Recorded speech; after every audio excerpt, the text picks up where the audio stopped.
Hey everyone, welcome back. I'm Fav. And I'm Rome. We're going to be continuing with the second episode of the second volume of RWBY, titled Welcome to Beacon. And yeah, are you excited to see what happens? Excited. Yeah.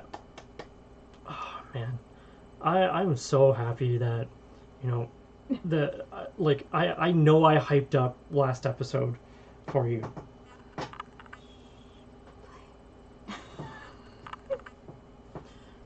Well, viewers, you heard. I'm sorry, go on. I know you're very excited. I love it. I love how enthused you get, and I think it's really sweet and cute. So play the episode. Okay.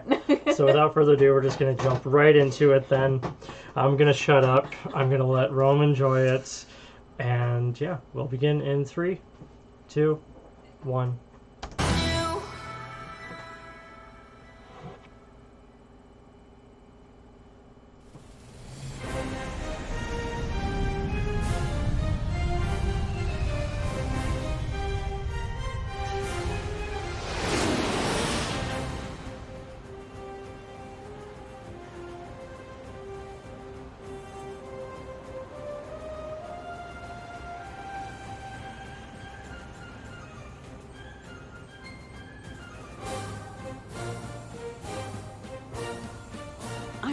Certainly loves bringing his work wherever he travels.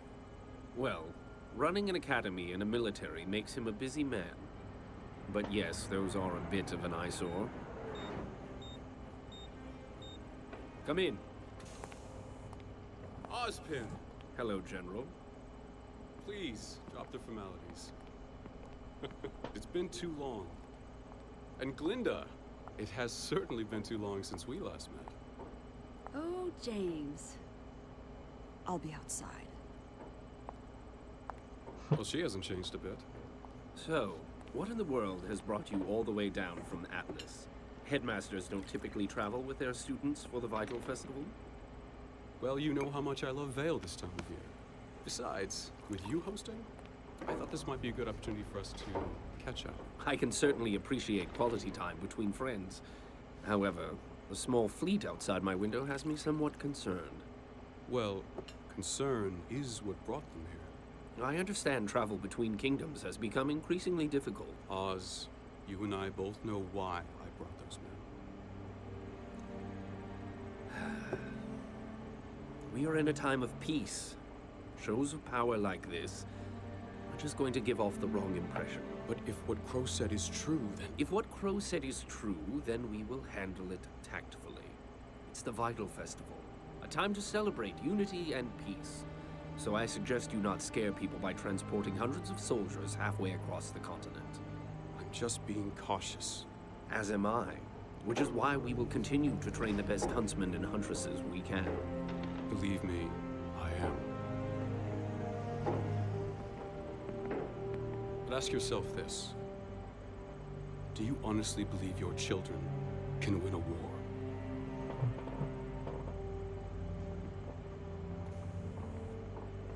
I hope they never have to.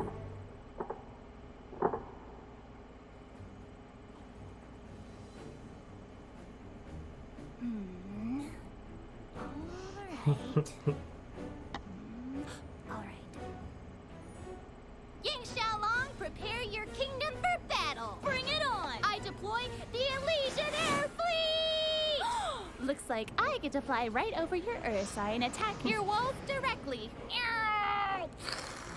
You fiend! And since Atlas is part of Mantle, my repair time only lasts one turn. Playing like their own version of Risk. Pretty sneaky, sis.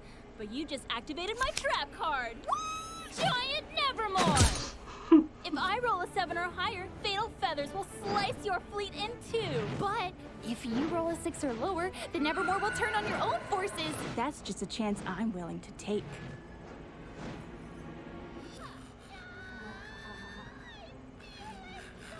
Oh my.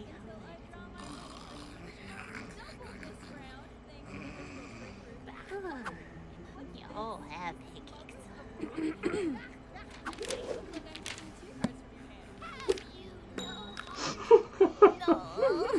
Well, Weiss, it's your turn. I have absolutely no idea what's going on.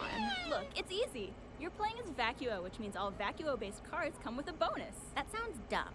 See, you've got Sandstorm, Desert Scavenge, Resourceful Raider. See, now you could take Ruby's discard air fleet and put it in your hand. Okay. And since Vacuo warriors have an endurance boost against natural hazards, you could use Sandstorm to disable my ground forces and simultaneously infiltrate my kingdom. Just know that I will not forget this declaration of war. And that means... You're just 3 moves away from conquering Remnant. Yes! Fear the almighty power of my forces. Cower as they pillage your homes and weep as they take your children from your very arms. Trap card. Huh? Your armies have been destroyed. I hate this game of emotions we play. These strong wives will make it through this together. Shut up. Don't touch me. Alright, Blake, you're up. Huh? Oh, sorry, what am I doing? You're playing as Vale, trying to conquer the kingdoms of Remnant. Right. Hey, can I play? Sorry, John, we've already got 4 people. Besides, this game requires a certain level of tactical cunning that I seriously doubt you possess. You attacked your own naval fleet 2 turns ago. Bring it on, Ice Queen. I'll have you know that I've been told I'm a natural-born leader. By who? Your mother? And Pyrrha. Hello again. Come on, let me play your hand for a turn. I'm not trusting you with the good citizens of Vacuo. Why not? You've trusted me with way more important stuff before. I mean, you told us all that Blake is secretly a Fun-loving person whom we all admire and respect. Right. That. Ladies, enjoy your battle. Sup, losers? Hey, son. Ruby, Yang, Blake, Ice Queen. Why does everyone know that? I never got a chance to formally introduce you to my old friend. Aren't libraries for reading? Thank you. Shut up, don't be a nerd. Intellectual, okay? Thank you. I'm Neptune. So, Neptune, where are you from? Haven. And I don't believe I've caught your name, Snow Angel. I'm Weiss. Are you kidding me? Pleasure to meet you. I never took you as the board game playing type. Right. Well, I think I'm done playing, actually. I'll see you guys later. Women. Why are you aiding this scum? The White Fang and I are going in on a joint business venture together.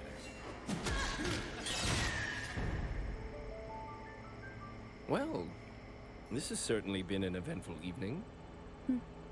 I'm sure that after a night of thwarting attempted robbery, you probably just want to go home and take a nap. But I was hoping that maybe we could have a chance to talk.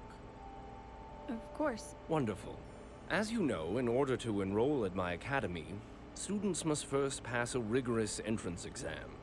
Most applicants spend years of preparation training at one of the many combat schools around the world.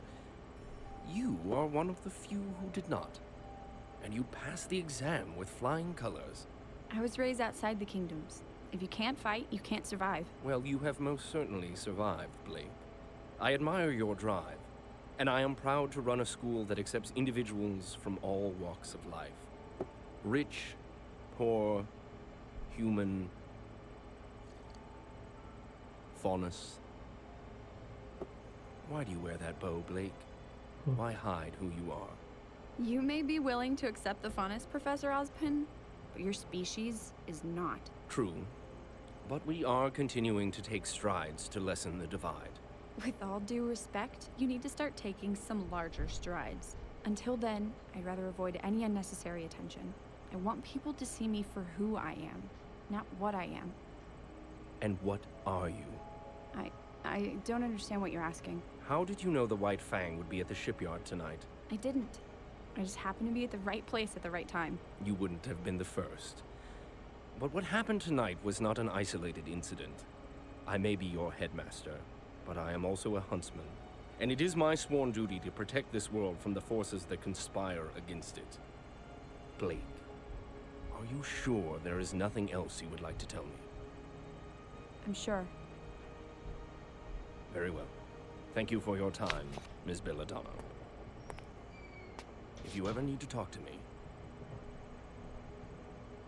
please don't hesitate to ask. Ugh, we should have never let him play. You're just mad because the new guy beat you. See, if you had just attacked when I told you, none of this would have happened. Stop. Lately you've been quiet, antisocial, and moody. Have you met Blake? Which I get is kind of your thing, but you've been doing it more than usual, which, quite frankly, is unacceptable. You made a promise to me, to all of us, that you would let us know if something was wrong. So, Blake Belladonna, what is wrong?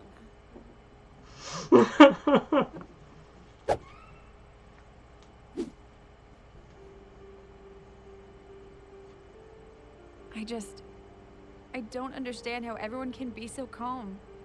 You're still thinking about Torchwick? Torchwick, the White Fang, all of it. Something big is happening and no one is doing anything about it. Osmond told us not to worry. Between the police and the huntsman, I'm sure they could handle it. Well, I'm not. They don't know the White Fang like I do. Okay, between blowing up nightclubs, stopping thieves, and fighting for freedom, I'm sure the three of you think you're all ready to go out and apprehend these ne'er-do-wells. Who? But let me once again be the voice of reason. We're students. We're not ready to handle this sort of situation. Well, yeah, but... We're not ready. And we may never be ready. Our enemies aren't just gonna sit around and wait for graduation day. They're out there, somewhere, planning their next move, and none of us know what it is, but it's coming, whether we're ready or not. Okay. All in favor of becoming the youngest hunters to single-handedly bring down a corrupt organization conspiring against the Kingdom of Vale, say aye. Yes! I love it when you're feisty. Well, I suppose it could be fun. None of you said aye. All right then. We're in this together. Let's hatch a plan. Yeah! I left my board game in the library. We're doomed. Oh, sorry. Are you okay? I'm fine. Just watch where you're going. Oh, right. Sorry. I'm Ruby. Are you new? Visiting from Haven, actually.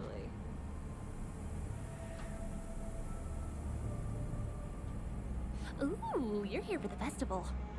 Oh, but exchange students have their own dormitory. I guess we just got turned around. Don't worry, it happens all the time. Your building is just east of here. Thanks. Maybe we'll see you around. Yeah, maybe. Oh, and welcome to Beacon.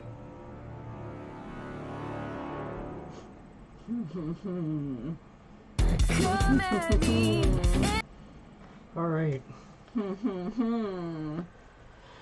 Beacon has company. So at the beginning of the episode, we got introduced to a new character once again. We got introduced to General Ironwood, who it's mentioned he is not only the General of Atlas, but he's also the headmaster from Atlas Academy. Yes. And it's not, and as I mentioned, it's not natural for headmasters to meet or to come during the festival time itself. Yeah. I love the discussion between Ironwood and Osmond. Mm-hmm. For Ironwood's line to say, do you really think that your children can win a war? You know, it's powerful to say that, like, students should be allowed to be students and everything, but if you're going to train them to be warriors, you have to train them to be ready at any time. Yes. Not just when they want to work on it. Yeah. Yeah. So he wants the head of the school to train more. Does he want them to do harder training? Ironwood really just he came with hundreds of soldiers and everything for the event, and it was mentioning they were talking about a message that they received from Crow, which was the message that they had that Osmond had received at the ending of volume 1, with Crow's message saying the Queen has pawns. Yes. So maybe it's suggested that Emerald and Mercury are the pawns being told about. With that, it cuts to everyone just kind of hanging out in the library, playing a very confusing game. It was like Risk, a trading card game, and Dungeons and Dragons. I was going to say Dungeons and Dragons. It reminded me of a lot. Yeah. If Risk met Dungeons and Dragons meets a card game. In the background, you can see Jean just kind of not doing his studies, reading a comic book, and Pierre being like, no, you need to get back to actually studying and all that. And then takes the comic book and then just smiles and starts reading and everything. Neptune, he knows that Blake is a Faunus because right now the gang doesn't know that she is, right? Well, Team RWBY does. Weiss apparently told Jean's team, about it, so they Okay. know. Okay. She wasn't supposed to tell them. Okay. Which is why Pyrrha was just kind of like covering his mouth. And it's kind of already seen right now. Jean is trying to make a move on Weiss, and Neptune just kind of pulls in, being like, "Sup?" Yeah, he's like the new boys in town. Yeah. The only thing I've liked out of Weiss so far from the last 2 episodes, is that she actually did stand her ground, and when she meant that she wants Blake to talk to her team first, and she stood her ground and was like, no, like, come on, this is her team, this is what we asked, and everything. If you hide this from us, it's only gonna be worse. And I liked how Blake kind of just made Weiss realize that it doesn't matter if you're a student or not. Someone who wants to do harm to you is not going to wait for you to grow up and be an adult. Yep. So either you learn to fight now, or you are not going to make it. It's like she kind of senses or knows what's coming, and is trying her best to prepare herself. She wants her team to be prepared too, but she also doesn't want them to, I guess, stop being in the moment either. But you can kind of tell that she's just like, she kind of has a gut feeling that something's coming, or some sort of thing, and she just wants to be prepared.